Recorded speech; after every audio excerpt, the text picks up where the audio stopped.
I own my own home in time and another partial of property, and I am wanting to get into real estate game, but I'm having a hard time getting a loan to purchase property. Any answers for that?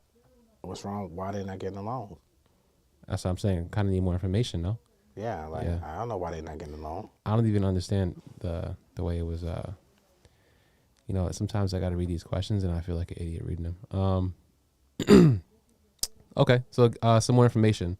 All right, so let's try this. So Robert, what's causing you to have a hard time purchasing a house?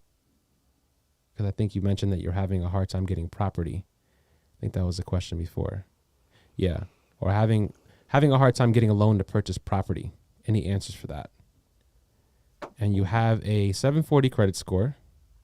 Is he self-employed? I think it was Like, posted what's on the hard time? What are the loan officers telling you of why you can't get a loan? Yeah. What's the real problem here?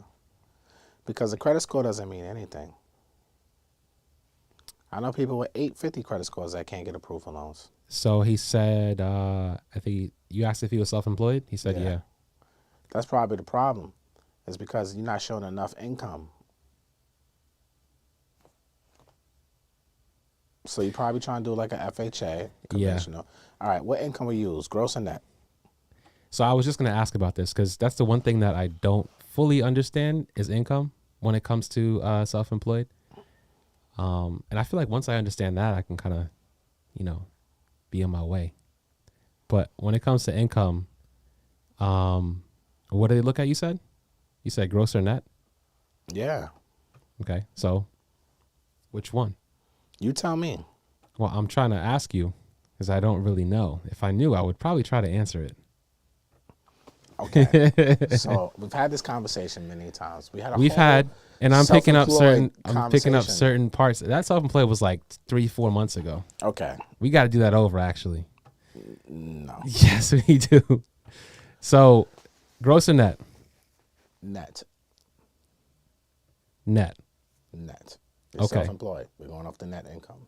Okay. So, why wouldn't someone qualify, Tokes? Because they don't make enough. They're not showing enough net income after all the expenses. So you can make $1 million of gross income as a self-employed business owner, but say you wrote off $950,000 of that as expenses.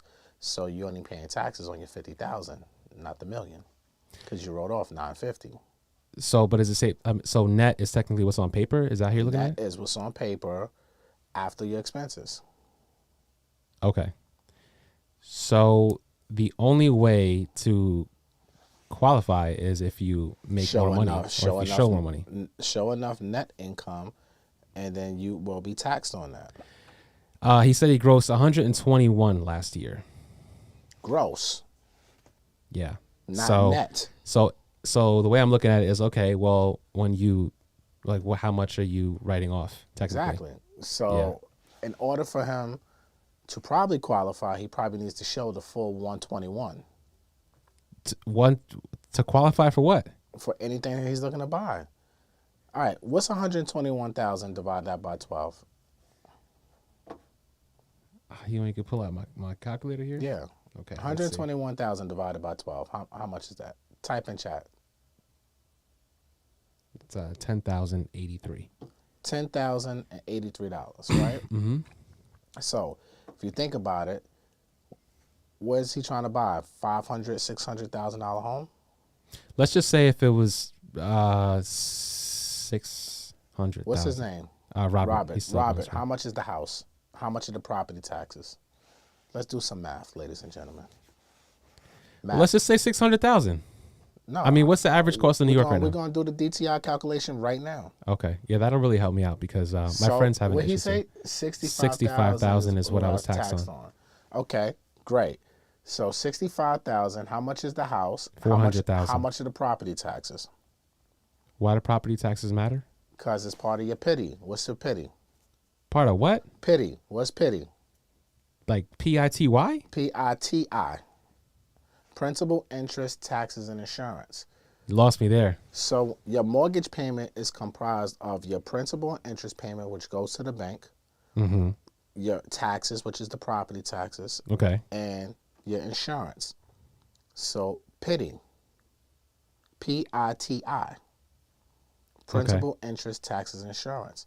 So we need to know what his monthly payment would be, because if he's showing he's only netting $65,000 a year, how much is that a month? 5,000 and some change. 5,000 times 12 is 60. So you figure, where's he at? $6,100 a month, or $6,050 a month, somewhere around there. Mm-hmm. So you figure if he's trying to go FHA, let's just say the max debt to income ratio is 50%, right?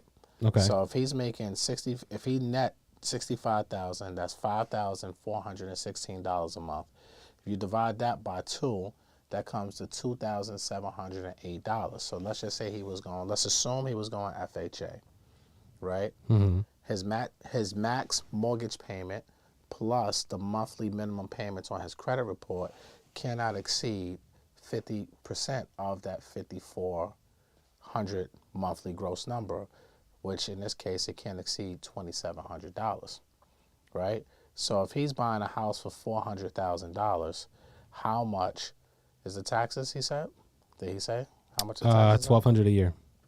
So if you got $1,200 a year in taxes on a $400,000 home, right? So let's do the math right now. Let's assume he was going FHA, and he was putting down 3.5% down, which the down payment would be $14,000. Let's just say even if you got him 5.75% in today's market, you got $1,200 in taxes. So let's just make it $1,300, because people's numbers are always wrong. Let's just say the homeowner's insurance is $1,000 a year, right? So now we're looking at a payment of $2,663 a month in that same scenario. So if his max debt to income ratio can only go up to 2708, and his mortgage payment by itself is $2,663, he has no room left for a car payment, a student loan, or anything like that. So his debt to income ratio is too high, and that's why he couldn't get approved for the mortgage. And that's why he said, right. So it's not a matter of your credit score. Yeah. See, people leave with credit scores all the time, like, oh, I got an 800 credit score. Who cares? What is actually on your credit report? How much are those minimum payments? Mm-hmm. How much income are you showing, especially now you're self-employed? Now, remember, we're going to take a 2-year average of that. Now, if he's been self-employed for 5 years or more, we can use the most recent tax returns, right? But in this case, if he's buying this $400,000 house with these taxes, these property taxes, this homeowner's insurance, using an FHA loan, he's not going to have enough room to qualify. He would need to show more income. So depending on Robert's car payment, Mm-hmm. his credit card minimum payments, his possibly student loan payments, it would exceed $2,700. Hence why he said he's having a hard time. Okay. There we go. See? All right. You broke that down pretty well, my friend. He said thank you and God bless. It, though? No, I have to play it back. It's a lot. What the fuck you mean you got to play it back? Ask your question. What don't you understand? Yeah, it's a lot. Yeah, I just broke down debt to income ratio. Yeah, I'll have to watch that back. That's honestly the only thing I really don't like fully understand.